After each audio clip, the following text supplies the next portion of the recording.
के फैमिलीज इस तरीके से हैं कि कराची में ख़ासतौर पे अगर हम देखें तो भारत से जो ख़ानदान है वहाँ पर ख़वातीन आती हैं, यहाँ से ख़वातीन जो हैं शादी के बाद वहाँ जाती हैं, उनका टेस्ट लिया जा रहा है कि कौन इसके ऊपर पाँव रखेगी कौन नहीं रखेगी पाकिस्तानी परचम पर। मैं आपको बात बताऊं, मैंने 2006-7 में एक बात की थी, ये जब मिडिल ईस्ट के कोर्ट्स में मैंने एक दो ऐसे केसेस देखे, मैंने तब कहा किसी से कि काश एक लॉ बन जाए कि पाकिस्तानी इंडियंस में शादी ना हो।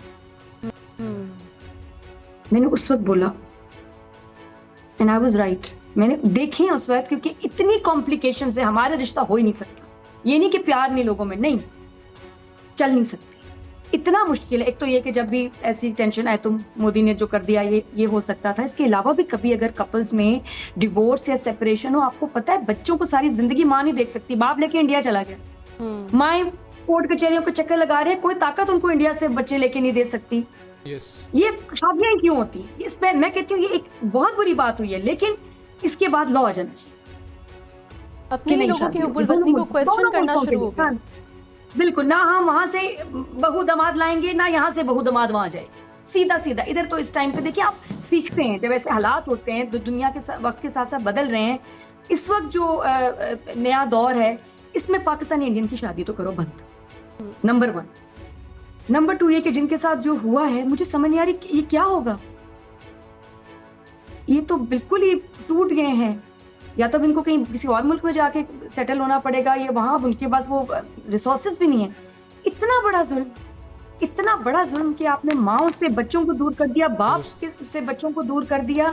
ये कहाँ की इंसानियत है? ये कौन सी जंग चल रही है भाई? ये सीधा सीधा मोदी तो खैर है ही शैतान का रूप, मैं कहती हूँ दूसरा दुनिया में।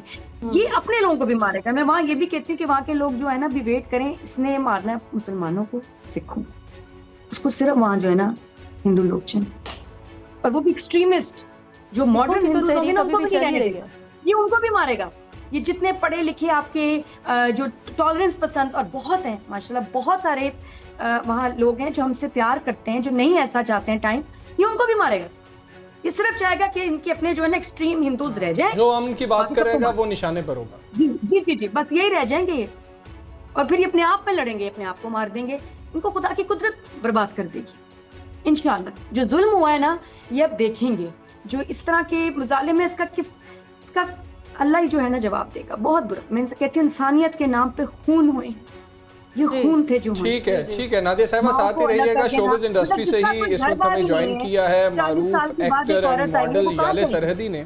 याले, अगर हम देखें जो मौजूदा सूरत हाल है, भारत एक तरह से हमें ये धमकी लगाता है कि जी पाकिस्तानी आर्टिस्ट यहाँ पर नहीं आएगा, पाकिस्तानी आर्टिस्ट ये नहीं करेगा। अरे भाई, अगर तुम्हारे अपने आर्टिस्ट चलते हो तो पाकिस्तानी आर्टिस्ट पहले वहां पे डायरेक्टर्स प्रोड्यूसर्स कास्ट क्यों करते हो? ऐसी सूरत हाल के अंदर एक्टर्स को निशाना बना देना, एक्टर्स के ऊपर डालना कि वो पाकिस्तानी लोग अपने एक्टर्स को निशाना बनाए कि भाई तुम क्यों जाते हो। आप इस सारी सिचुएशन को कैसे देखती हैं कि ये अपने ही फैंस जो पाकिस्तान में हैं, एक्टर्स के, सिंगर्स के, आर्टिस्ट के, उनको खिलाफ करना चाहते हैं? आर्ट्स और एक्टर्स से क्या खौफ है इंडिया को?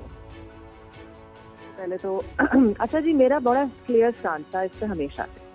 वो ये है कि ये जो पॉलिटिकल टेंशन हमारी हैं, वो एक तरफ है, हमारी शक्लें, हमारी बातचीत, हमारी ज़बान, हमारी म्यूजिक, हर चीज़ जो है वो सिमिलर है, ठीक है। तो ऑब्वियसली उनके सितारे हमारे रहे हैं, हमारे आर्टिस्ट उनके रहे हैं, हमारे ड्रामे वहाँ बहुत देखे जाते हैं। ये तो प्रूफ है, क्योंकि जितने अनगिनत मैसेजेस मुझे आ रहे हैं, I am one of the few one जिनका अकाउंट अभी तक बैन नहीं हुआ, और it become like a bad कि हम रोजाना एक सिचुएशन आती है कि हमारा अकाउंट इंस्टाग्राम पे बैन हो गया। मुझे ना ये एक तो जंग की situation is very very serious, but अगर आप इंडिया की तरफ देखो और आप उनका पॉलिटिकल सिनारियो देखो, तो उनकी इंटरनल वॉर भी इस वक्त जारी है।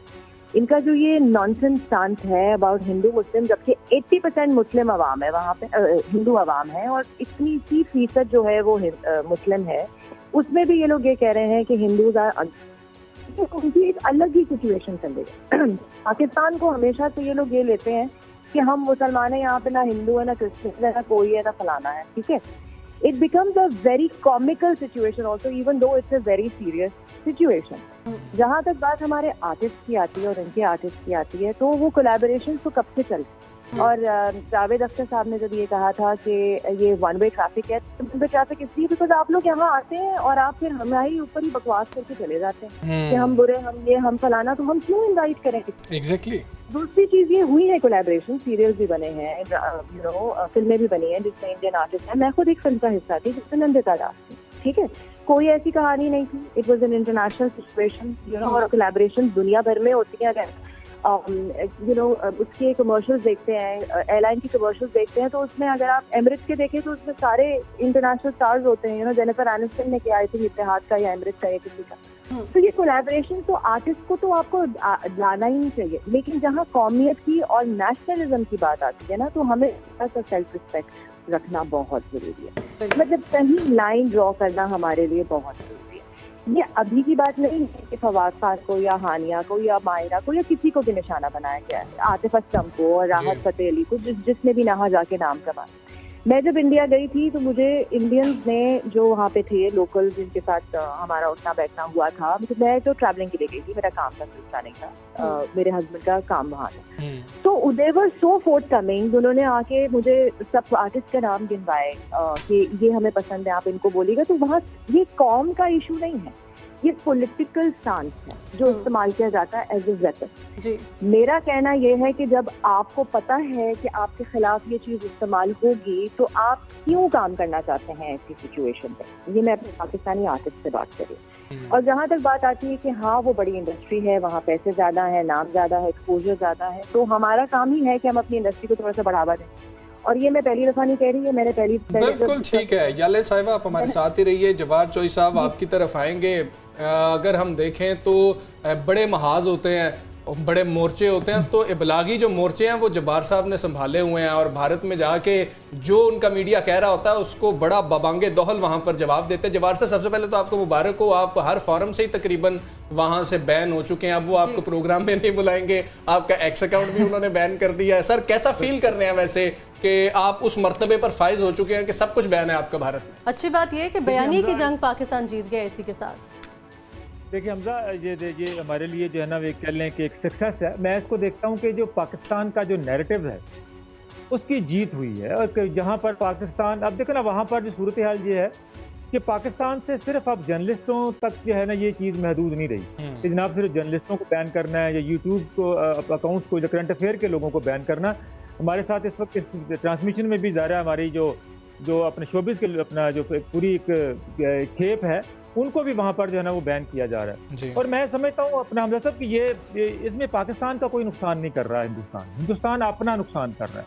हिंदुस्तान, मुझे याद है कि जब ये उड़ी का अटैक हुआ था उसके बाद भी उन्होंने इस तरह के मेजर्स लिए थे, और उस वक्त रईस फिल्म जो है वो मेरा ख्याल है माहिरा खान की जो है ना वो रिलीज हो रही थी। तो उस वक्त क्योंकि मैं उस वक्त भी इंटरेक्ट कर रहा था, तो उस वक्त मैंने जो है ना करण जौहर को रोते हुए बाकायदा सुना था कि जनाब मेरा सारा नुकसान आपने कर दिया। इसी तरह इस बार भी जो वो अपना नुकसान कर रहे हैं।